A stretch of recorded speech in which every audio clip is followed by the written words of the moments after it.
Thank you, everyone, for coming to the spring reading of Epiphany Magazine, and thank you, Strand, for having us here tonight. Before we start, I just want to say first that this is actually the last week to submit for our fall issue. If you're interested in submitting to the magazine, we're taking poetry, fiction, nonfiction, and graphic literature for the fall issue. And there is a link on the program to submit if you like. And with that, we're going to start off with 5 of the winners of the spring writing contest that Epiphany holds annually. This spring issue features 8 winners of that contest in 4 categories: fiction, nonfiction, poetry, and writers under 30. And after we hear from those 5 winners, 2 of the judges, Kathryn Harrison and Vicky Bijur, will join us to discuss the pieces they chose, how they chose them, what they were looking for, and our editor-at-large for the magazine, Joell Hinman, will talk with them for a little while. After the reading, please feel free to hang around. We will be here for a bit, sort of drinking the rest of the wine and eating the rest of the food. And with that, I'm going to bring up Jean-Luc Bouchard, who was the winner of the Writers Under 30 category, to read.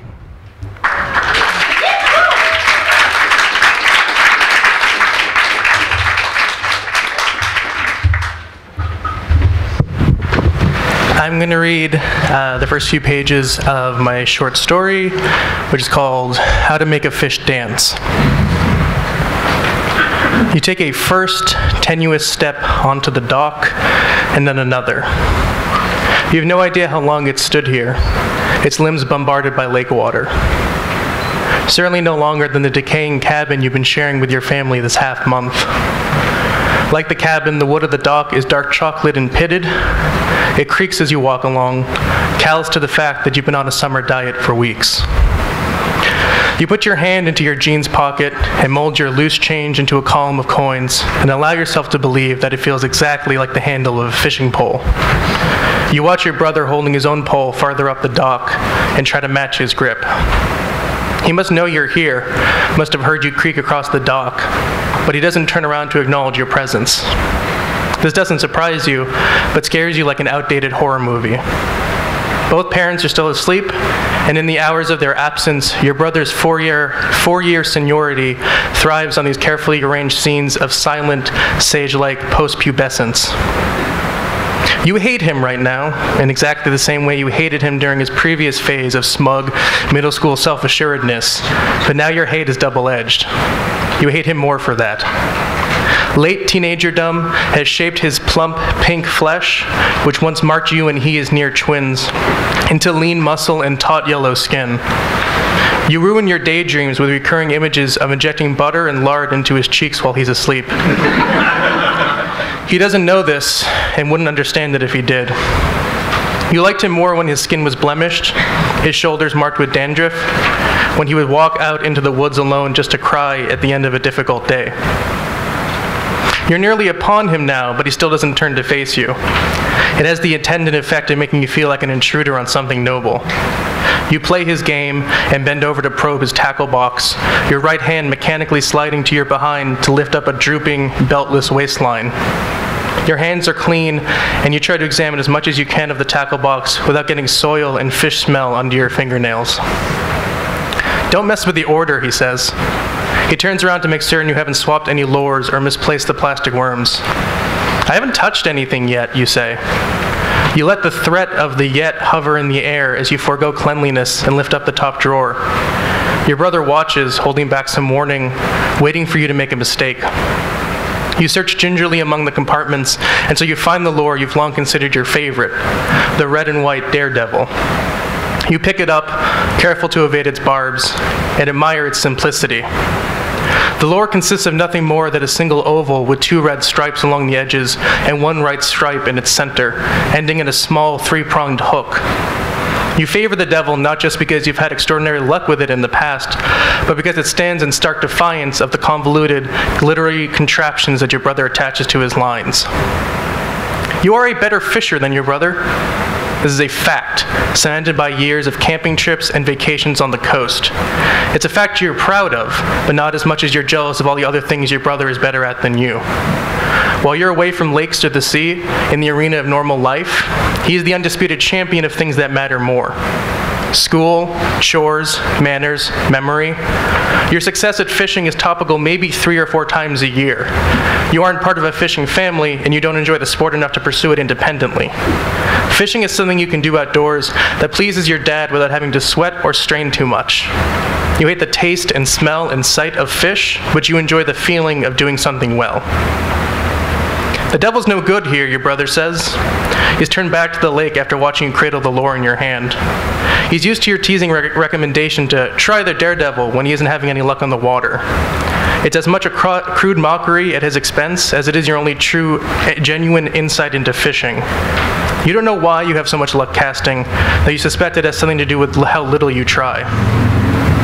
Devil always works, you say, putting it back into its compartment and shutting the upper drawer. You stand and wipe your hand on your jeans. You catch anything, you ask? That you already know the answer. His plastic bag is being held down with a rock. No, he says.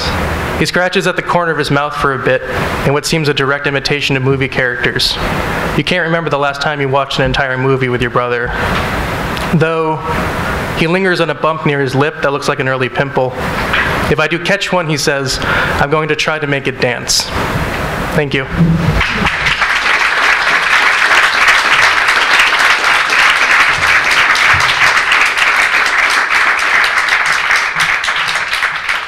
Hi. I want to thank Epiphany, everybody at Epiphany, and in particular Rebecca Curtis, who is not here, like about to have a baby any second. And I really appreciate their acknowledgement and the opportunity. This is from a short story fiction called Tattoo. It's about some runaway girls that fall in with a man named San, and together they form this cult-like family. I like to think of it as a starter cult. San has a tattoo of a flightless bird that has slowly moved up his arm. Okay. The first summer we were all with San. When it got too hot in the house, our perspiration sticking to everything our bodies touched, San would take us in the flatbed to the pond on Lynchfield Road. If we went early enough, it would just be the 5 of us. Sometimes there were newborns with their mothers in skirted bathing suits, or old couples holding hands under shading umbrellas. San would sit on the blanket, draped over the sand, letting the breeze cool him while us girls dove into the crisp water. Anne Eleanor was a crack swimmer. She'd breaststroke to the other side and back. Larry Michelle at the ready with plump splashes upon her return. I liked to go underwater, grabbing a handful of sand and scrubbing my skin with it. I always felt so clean after a dip in the pond. I thought that was why San would usually pick me for talks on those days. By then, all the girls had noticed the tattoo. San wanted to be modest and wear a shirt to the beach, but it was too hot. We all understood when he unfastened the white buttons of his shirt, slipping his arms out of his sleeves, and then lifted off his tank top.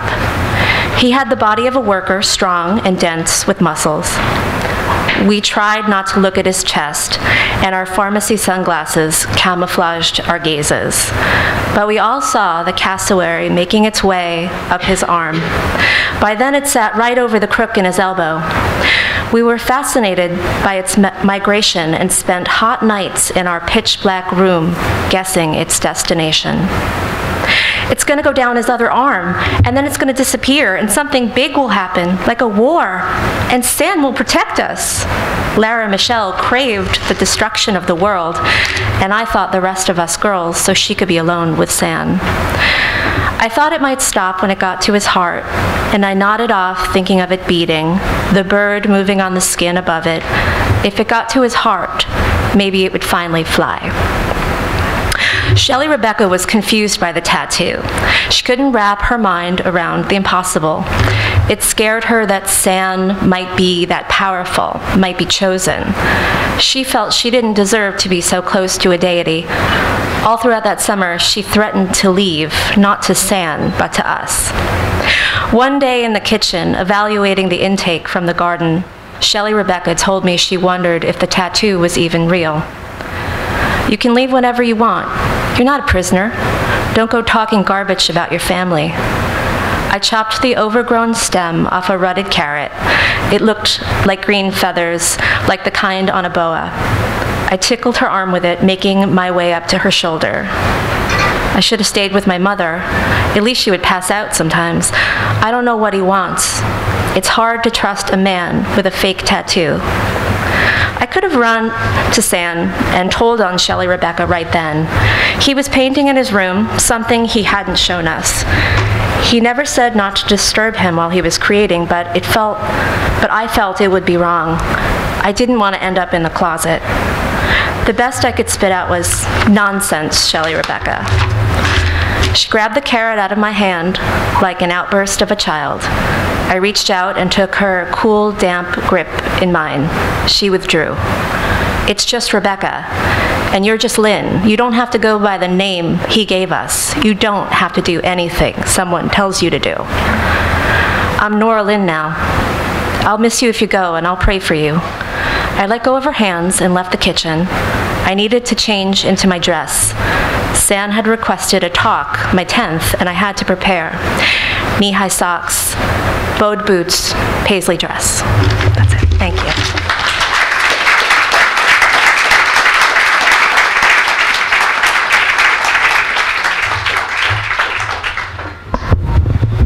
Thank you so much, Strand. Thank you, Epiphany, and Vijay in absentia. I just love to imagine him reading my work somewhere.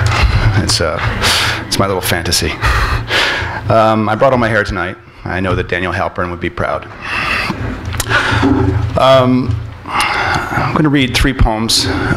Much of my poetry is composed from an observation of impermanence and decay, and my response is often a willful disbelief of our inevitable disappearance, so that comes out in much of my work. My first poem will be Building from Memory. The rain is punching through the roof, boards and shingles solid as smoke above my room. Night smells of fireworks, thick and burned, paper and gunpowder gone as sparks, towns leveled by spectacle, everyone folding their chairs, going home full of light as I write my last words. The clouds weigh down, dense and sensory, pressing the pond flat. Everything's struck, water puncturing only what we've built, gathering splinters in the drops, black with ash, ripping through my ceiling, desk, and floor, the old house pierced apart as I sit above the cellar. It's all pouring away but me, and I'm sorry to lose the photographs, drawings, and books. I can't remember why I was saving them. How I ended up on the second story, stripped of evidence, the labors gone without artifact, all the sleep and sex and children playing, all the walls and windows that kept us separate, the way down left to memory, every step where the stairs had been. I can see the roads grow over, the fields filling with trees, roots squeezing the coffin and gripping the bones. Even as it happens, I swim blind to the pooled ruin, the milky plaster, pulped wood, and slivers of glass, feeling the basement floor for a hammer and some nails. Have to have hope. The next one is self-made. You'll find me occasionally to be defiant. I drift sometimes, surrender the need to matter. I can give up briefly, eat lunch, feed the dog, tell myself it's all religion, and it is. But what is all my labor buying me? What if I had no name? The oldest questions we've asked. If we knew for sure we were all working for nothing, would we stop? Just breathe and blink until we're tired of staring and waiting? Why even ask? The subject can only lead to depression, and we just don't have time for that with all the errands. I want to be self-made. Plunge my fingers into whirling gears, clench them without wounds, harvest machinery, rip pistons from engines, wires from poles, throw fistfuls of progress 100 miles to punch holes in highways, scatter corporations, come down like pieces of asteroid, like judgment. I want to change the horizon, push hills up, gouge the shore with my hands, bury cemeteries, burn the maps, and start again without names, doors, or dates. Leave mesas where cities stood, scrape them flat, and make science explain how I did it, all by myself. And I consider mortality a condition we can defeat with enough defiance. And sometimes I have to almost admit that the evidence may not support my lunacy, so that comes out in this work too. This is middle age. I've just realized how far past half I am. It's called middle age to be generous, but we know this is decline. Rome already fallen and Byzantium running out of time. Maturity doesn't make us feel better for outliving our youth. This is when people you know die. Cancer and failures, not suicides. I sit to write this, blood gathering in my legs, death in every inch and twinge, the only warnings of what is about to happen. And I want to put it back where it was when I wasn't this far along, when it was the purview of elders who hadn't been careful, before it became this possible for my pulse to stop. I could have a heart attack today. Right now. Fall like my father on a sidewalk. I don't want this to be true, but I've begun to consider it. My effects are not in order. My files in disarray. I bought no life insurance. I set no money aside. I haven't washed the laundry or updated my will. It may be too late to request no autopsy. This poem isn't even finished. Thank you.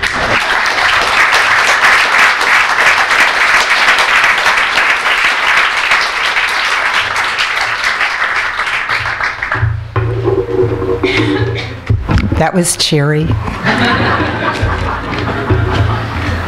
Hi, I'm Kathleen Crisci, and I'm going to read an excerpt from my essay Sturm und Drang that came in second place. Thank you, Kathryn Harrison.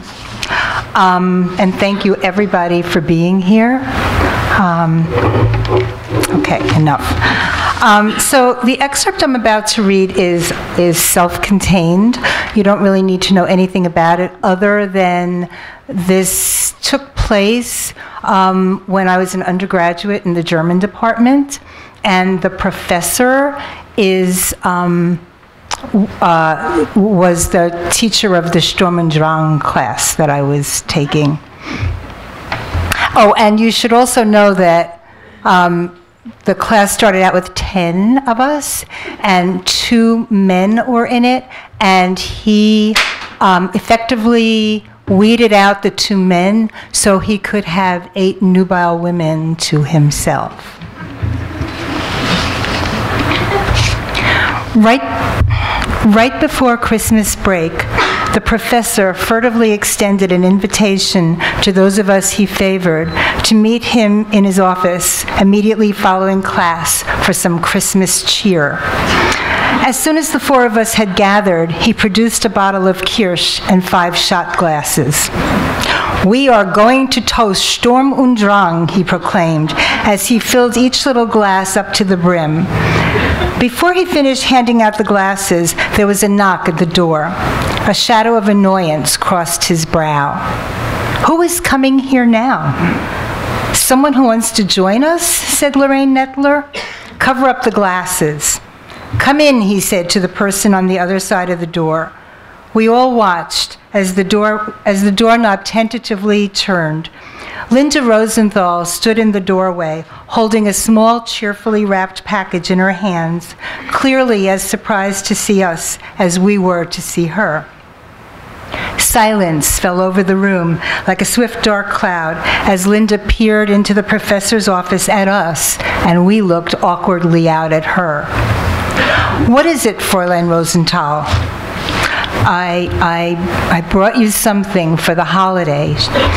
A brilliant red crept up her neck and flushed her face. That's very nice, Fräulein Rosenthal, but I cannot accept any presents from students.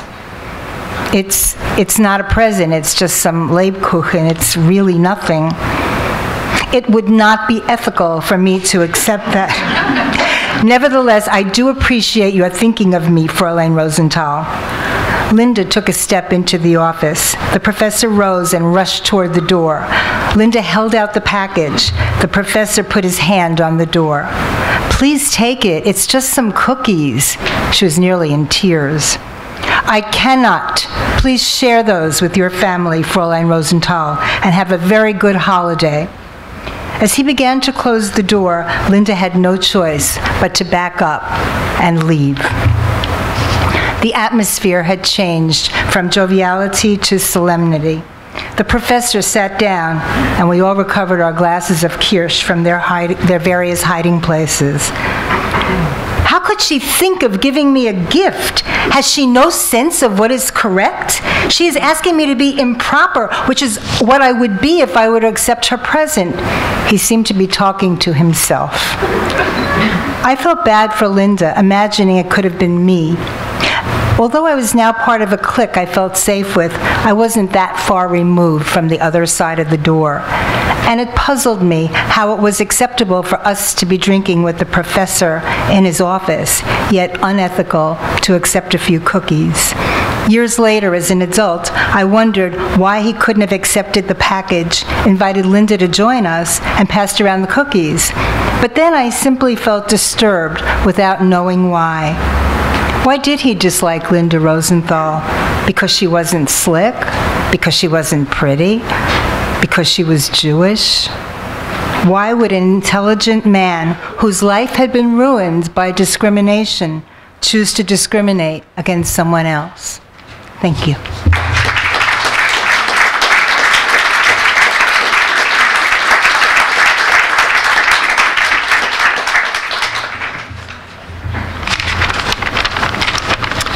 My name is Mary Jean Murphy, and I am reading a nonfiction excerpt from my essay, Life After Loss, Week 1.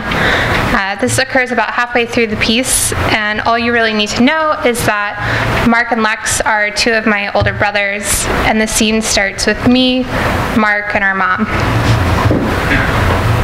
The three of us sat in the director's office at the crematorium. He had a simple name, like Chris or Doug. Everything he said was slow and reassuring. Any questions pared down to yes or no. Would you like the simple box included in the price or an upgraded urn? Would you like a miniature keepsake version of the urn for his siblings? Did he have any metals or electronics, like a pacemaker? The process he described was fairly simple. Inside of Lex's mouth, they placed a metal tag with an identification number on it.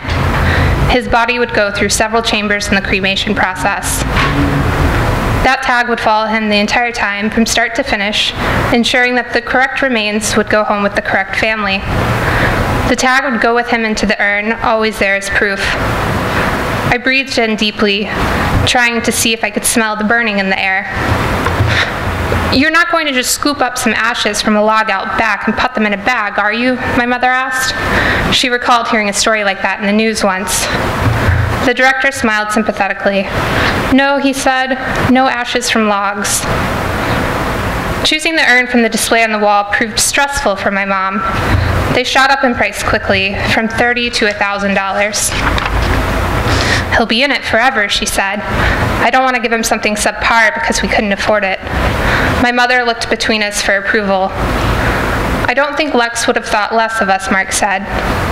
And you don't have to decide today, the director added. I know this might be a weird request, my mother said, but can you cut a lock of his hair before you send him in? That might be weird, but I just want it. He was my boy. He is my boy. That's not weird at all, he said. Shall we? He stood and led us down a hallway, Mark and I each holding one of our mother's hands. We stepped into a side room with a curtain wall to our left. I don't know if Mark spoke with you about this, but what you see is not going to be your son anymore. We didn't pretty him up. You should be prepared. Mom nodded and squeezed my hand tighter. The room was lit by lamps pointing upward on the walls, the kind of warm, low lighting you expect in funeral homes. My gran, my mom's mother, had died the month before, and this room was much like the parlor her body was laid out in. Maroon colors, a plush carpet, ornately carved wooden chairs with uncomfortable cushions. On the table next to the chair, there was a lamp and a box of tissues. The director stepped forward and the curtains drew back from the center. Him. I hadn't given much thought to where the body would be. I guess I expected it laid out in the center of the room, like my father had been at his crematorium viewing, but this was a window into the preparation room. Up close to the wide rectangular window was a table. My brother Lex laid upon it with a white sheet drawn up to the shoulders. I hadn't seen him since he'd come to New York for my graduation in May, and the first thing I allowed my eyes to look at was his hair. He must have gotten a haircut recently. It looked good, closely buzzed on the sides, shorter on top. Would there be enough hair for them to cut from? His bangs, I guessed. My eyes shot past his face and settled on his shoulder. I could see the top of the dragon our half-brother had tattooed on him at the kitchen table. Originally, the tattoo had been red, with vibrant yellows and greens highlighting the belly. Track marks and scars from blood infections had ruined it, though. He'd had endocarditis more than once. We'd thought, but not thought, he would die in the hospital when the infection spread to his heart, and it had caused sores on his biceps that he would pick at in the middle of conversations. I could see one of the sores just beneath the sheet. He looked like he'd put on weight, but then I remembered Mark saying he would be bloated and swollen. I could see this most clearly in the face. From his neck to his cheeks to his forehead, his skin had started to take on a purplish tone, something not at all like bruising. His eyelids were closed, and his lips rested in what was close to a smile. In high school, I'd been asked to read an essay called Behind the Formaldehyde Curtain, which went into detail about how bodies are prepared for viewings. Wires are put into the mouth, and sometimes stitches are used to draw the lips up into a seemingly peaceful pose. Too much, and you get a creepy smile. Not enough, and the deceased will look sad or pained. Just enough to cast a neutral dreaminess. But we didn't have enough money to pay for that, so where was it coming from? My mother's knees buckled, and Mark and I held our arms strong to support her. There had been so much crying that at this point it was expected. The tears never really stopped, and in that way were losing their meaning. The director asked if we were ready, and she shook her head no. But after a minute, Mark knew that she would never be ready, so we led her to the wooden chair and signaled for the curtain to be closed. Thank you.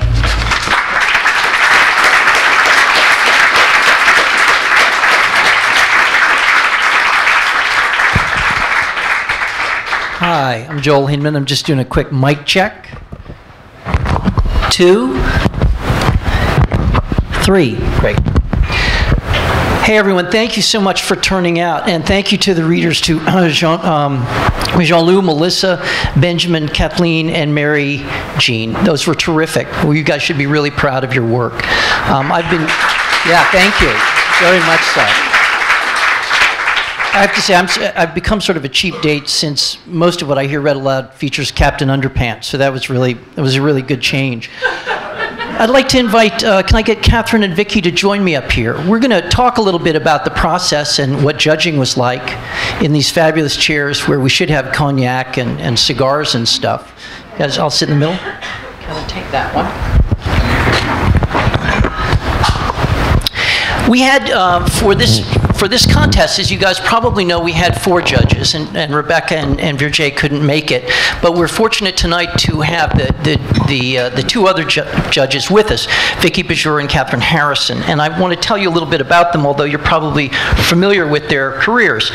Now, the devil's in the detail, and my printer messed up, so I've only got part of this. So, for instance, if you'd won the Melville Prize, now you just have won the Mel Prize. But anyway, let me just tell you a little bit by way of introduction about who we're with.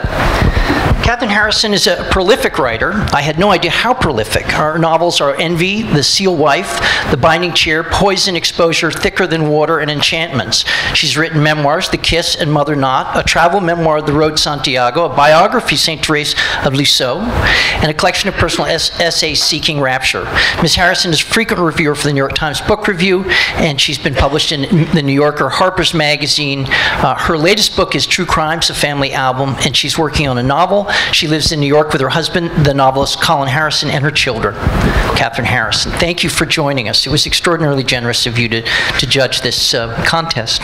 Vicky Bijur, on my left here, is the person who runs Vicky Bijur Literary Agency, and she started in 1988 and served as president of the Association of Authors Representatives. And among her clients are New York Times bestseller Laura Lippman, this is where I lost it, whose first 21st book, Wild Lake. Okay, there you see, pinched it. Lisa Genova, who is author of Still Alice of the New York Times for 59 weeks on the bestseller list, and James Salas, whose Drive was the basis of the Ryan Gosling-Carey Mulligan film, Stephen Greenhouse, former New York Times labor reporter and op writer, and New York Times bestselling writer Kelly Lopez-Alt. Kenji, see, I'm slaughtering them. A Food Lab. Vicky also represents the biography The Man Who Knew Infinity, which with Devel Pems and Jeremy Irons will be released as a film this spring. So, again, thank both of you for judging the contest. You know, I think all of us know that writing is an extraordinarily difficult job. It's very tough to know just how much of yourself to reveal. Technique is involved, and because it's so difficult, often a lot of anxiety is produced, and compensatively, everybody's always looking for a formula. And the purpose of having a discussion about the contest is not to come up with that formula which will appease our anxiety, but to share, you know, what we've gone through. You know, I guess my main question was, you know, so you're reading all this work. Do you have a moment where you go, aha, this one works? What happens for you as a reader when you've got this, our mini slush pile we produced for you? Well, this was choosing among 10 candidates, and every year I actually pick and choose among more than 100 candidates for admission to Hunter's MFA program where I teach memoir. And it's similar because I'm always looking for the same thing. And I think the first thing that's really important is for a writer to be able to distinguish the difference between a story that is personally important and one that has sort of a universal application. In memoir, this is especially different because we all know that there are aspects of our past and our lives that will be endlessly compelling to us. However, no, truly, you need to be able to discern what about your life and your exploration of that life might be interesting to other people. So that's the first aspect that has to be there. The second is, how are you going to tell this story? Because the lens that you train on the rest of the characters must be the same as the lens that you train on yourself. So there can be no agenda evident other than the desire to excavate the truth of the narrator's condition, and that's probably enough. That's great. That's great. Vicky, what about you? What were your experiences? What do you go through as a reader? Well, as I was reading these short stories, I thought How to Make a Fish Dance was just the standout. Yeah. So that was easy.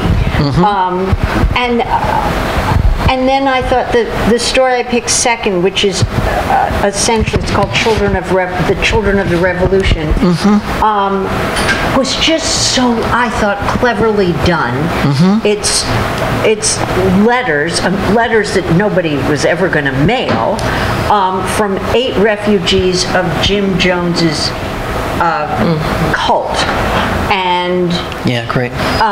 There was this, I felt, slow reveal when you meet this person they call father, and then slowly you realize, oh my God, it's Jim Jones. And this is this is before Guyana. They are in hiding. These 8 kids have left. But How to Make a Fish Dance, it was so vivid. And hearing it read just now, I heard things and I've read it now many times, but I heard things that I think I missed. It was fascinating. And as Kathryn said, there was so much subtext here. It was about a particular situation, about a boy who fishes, and I don't fish, but I have a brother, and we all have families, and it was about losing your innocence, and it was about memory, and the fact that probably these two brothers were going to remember this particular incident in very different ways. Yeah, that's great. That's great. You know, as you know, Rebecca Curtis couldn't be here, but I want to give you a few things that she wrote about the section she were looking, because it speaks somewhat to the same thing. She's talking about the radiance of sharing, the one that won, and she said, it's a tale less about drug use than about human limitations, our attempts and failures to be loyal to one another, to be forgiving, loving, and patient. It's also about the mercenary ability of memory to mold itself in the best shape to promote what's survival. And then when she was saying about Tattoo, the story that Melissa read, the prose, this world seen through the narrator's eyes, is lucid, descriptive, and gripping. The narrator is foolish but not idiotic, a believer who has doubts, and we see through her eyes what she almost does not want to see. We see the power of small things, like a steaming cup of chamomile. I think that's what you're talking about with the details. A lace dress, a warm bath, the approval of those around us. It's immeasurable, and it's sometimes free will and choice are illusory. You know, one of the reasons I started to read for Epiphany, they had published a story of mine, but I started reading because I was curious, you know, what were the stories that made it across the finish line? What did it take? I mean, partially, of course, I was motivated by the notion of why were my things being rejected? What do they have? You know, come on, show me. But I kept looking at it from that standpoint, and, you know, a lot of what also happens in these stories is the voice is there. And I felt that a lot when I was looking at Benjamin's poetry, is how fast, and you heard it tonight, how fast I felt an intimacy. There was like, I was sort of disarmed, and I felt in the presence of somebody else who was talking to me, and the rest of the world fell away as I fell into that conversation. So, you know, I think that was another thing when you read a lot, that when that jumps out. So a corollary to that, I guess I want to ask both of you, is that, you know, back to my point about finishing, is what do you tell an author when you're looking at different drafts, Vicky? What are you talking about with finish? When you say, is it close to finish? How do you broach that subject? Not that any of us really know, but I mean, what do you say? This will sound really simplistic. You could pick up the mic. Sorry. I'm thinking of a novel that was published a few years ago. It's a saga of the late Raj. And I think I must have read it 14 times. I'm not joking. And it took a while to sell. And I think it was finished when there just weren't things that were still struck me as wrong, or when everything contributed to telling the story, and when she wasn't going off on digressions, when sometimes when I read submissions, I feel, okay, I get it now. And the writing may be beautiful, but after a certain point, I feel, okay, I get that relationship, or I get that conflict, or this character has been established so well, we can move on. Right. So that's one issue. In reading these short stories, there were a couple of short stories I think I wrote to Odette, and I said this one felt truncated. It ended too soon, or I didn't know why on earth it had ended there, or something was undeveloped about it. A character or a relationship was undeveloped. So, I mean, we could talk about what constitutes being finished for all night. That's why I asked it, yeah. Yes. Exactly. Really open-ended, yeah. Well, I was just saying, did you develop those ideas? You've been doing this since 1988. When did the tumblers click? When did you realize this about yourself as a reader? Was it early in the process, or have you begun to codify these answers? Oh, I think it's ongoing. Okay. I think that's what I love so much about what I do, is you're always learning more, and things crystallize, and they keep crystallizing over time. Right. Kathleen, let me pivot in my chair, my fabulous leather chair here, and talk to you. Well, what about the same with you? What do you think? I mean, you were just saying you've done 15 books in 30 years. You figured out how to finish things, Kathryn. Any tips? What happens? Well, they take it away from you. They do. They just say, like, look, the contract's that's how it ends. It's the checker. That's it. Yeah, no, that's it. It's what applies to fiction pretty much applies to memoir, because memoir uses all the tools of the trade. And I see work that develops slowly over a period of years, and it's sort of like those old Polaroids where you just sort of gave them a rub to heat them up and then waited to see what sort of came out. And sometimes you guess wrong at draft 2. That thing that looked like it was going to be a bear isn't. And the picture, I think, becomes clearer for the writer and for the editor or the teacher, and it's sort of an exploration. There is no formula if it's a good book. And I think that's very frustrating because everybody wants a formula, or they want a map, and they want to say, okay, I'm going to go this way and make this turn, and there isn't one. I mean, there's a formula if you do, A is for assassin and B is for butcher or something, but that's different. I think that's the only rule. Not that I'm hostile. Yeah, exactly. No, I think the rule is that there are no shortcuts. Is that sometimes it comes as a gift, and sometimes it's like a kidney stone. Yeah. People with kidney stones laughed. You heard that. I forgot what we were talking about. Well, I was talking about how you get to the point of finishing, of feeling that it's finished and knowing that you can. Kidney stone derailed me. I think a lot of it is very intuitive, and often. I don't know. I mean, you just get to this point where you feel like, oh, I'm done. And you also can go past that point and realize, oh, I'm screwing it up. It was better before. It was better yesterday. This draft is not as good as the one last week. So there is that need to be able to back up, both for the writer and the editor, the agent, anybody. And there's time involved. I think it's good to have time between drafts because it is very easy, almost universal, that people cannot any longer see the shape of their own manuscript when they've been looking too closely at it for a long time. Right. Yeah, I was talking about this with Odette. Is part of our reading process at Epiphany is always that there are a number of people that kick it around, so that there's no. And I think you look at the magazine, you'll see there's no one style that's predominant. And I think that's what's going on. That's really great right now. I mean, I think we had the Pulitzer won by a Vietnamese woman, the Booker's won by a woman from South Korea. It's an incredibly wide open. There's no, we've gone beyond the point where it's the phallocrats or it's, magic realism. It has to be one way or the other. Each time you pick something up, it's a fresh thing. And I think what we've tried to do at Epiphany is we build in a process by which a number of different viewpoints all circulate, and then we keep coming back to it. And I guess that's the last thing is that, do you have trusted readers that you go to at that point where you're worried like, I went beyond the mark. I may be writing 100 unnecessary pages and I'm going to really regret this. For myself? Yeah.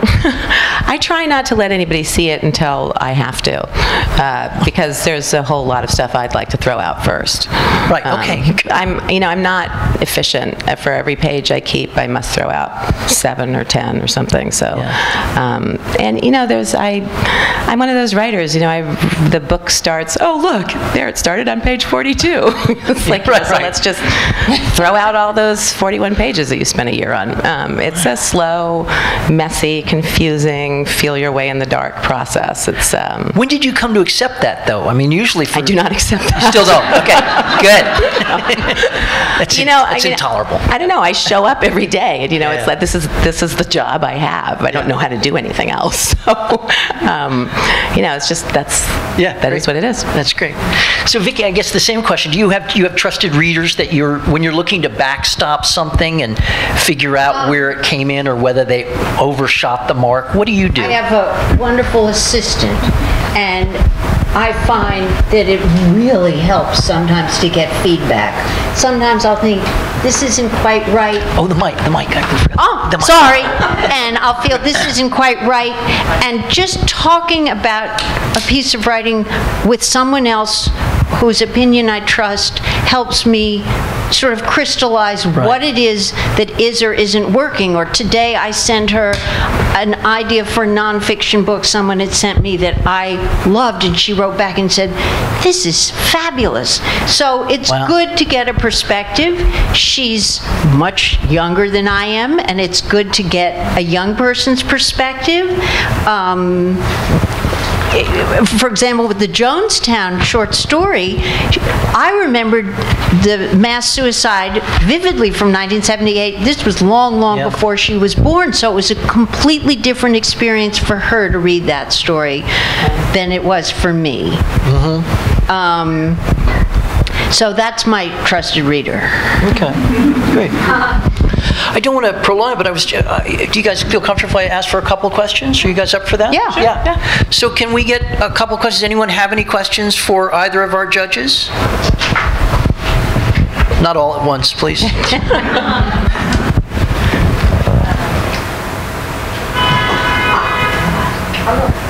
Arden. Just because I'm one of the readers for Epiphany, and I wonder sometimes when we're kind of culling down, if you ever end up wondering if we got rid of something that you might have wanted to see. We do our best, but do you ever kind of wonder what else was in the pile or contemplate that at all? The pile the slush pile. The stuff that we whittle down. that you whittle down before it's printed in the magazine. Before it comes to you as judges. Oh, before it comes. Yeah. Well, I've only done this once. Okay. And I thought I saw a fairly broad variety of things. No, I didn't spend any minutes thinking about what I did. How come it's not 30 to choose from? Really? Come on now. Yeah. Gratitude. Really, That was good, yeah. Make the job less complicated. Yeah. Anyone else? Anyone else have any questions? No? Okay, good. Oh, wait. Stand and deliver. When you're picking work to publish, how do you deal with the diversity, particularly in terms of publishing people with disabilities, but also do you pay attention to people of color or trans people? But I'm mainly interested in disability. Have you ever published someone who's disabled and not just telling it in sort of a tragic, my life is horrible way? Did everyone get the question? The question is, in thinking about it, is diversity at all a factor? Are you ever considering disabilities as one of those diversity factors or any other criteria when you're looking at a piece? And Kathryn isn't a publisher, but certainly looks at memoir work all the time, so that the question is germane. But Vicky, let me start with you. Has that been a criteria at all? No, because all I think about is, do I like this? But that doesn't play a conscious role. But the question makes me think of a series of books published by Akashic Press. I don't know if you know Akashic Press. It's run by Johnny Temple. And he's done a very successful series, New Orleans Noir, Baltimore Noir, Brooklyn Noir, Baltimore Noir, Wall Street Noir. It's collections of short stories. And he tells the editor of each of these anthologies, you have to actually have a certain number of people of color or women or people, gay people. He almost spells it out because, as we all know, otherwise you sometimes just end up with white men. Can you imagine? And nothing against them. But sometimes you have to make an effort to achieve diversity. Yeah. And then you find there there are other writers, there are writers besides the usual who are doing fabulous things. Yeah, great. Kathryn, what about you? You're seeing a lot of different work in memoir. Absolutely. I mean, actually, in the case of the Epiphany contest, I was glad to read without any name or anything about the writer. That's what I prefer. When I read applications, I skip immediately to the manuscript, and then I go back afterwards and look at any information about the person. I think you asked about people with disabilities writing in a non-tragic way, and absolutely, over the past 10 years, I've had a number of students, and in this past year, graduated one, and with a serious disability, and I can say that she's got a wonderful sense of black sense of humor about herself and her condition, and that she also writes very honestly and unflinchingly about what she is dealing with, and her difference, her disability, or however you call it, is at the center of her work. It's what she's dealing with in the world, and I think that she manages to really make her reader understand her life and what it's like to deal with it in a way that's not in any, there's no agenda, it's not edifying, it's just that she brings you into her life, just opens the door. And that's been true of several students that I've had. I mean, there's books and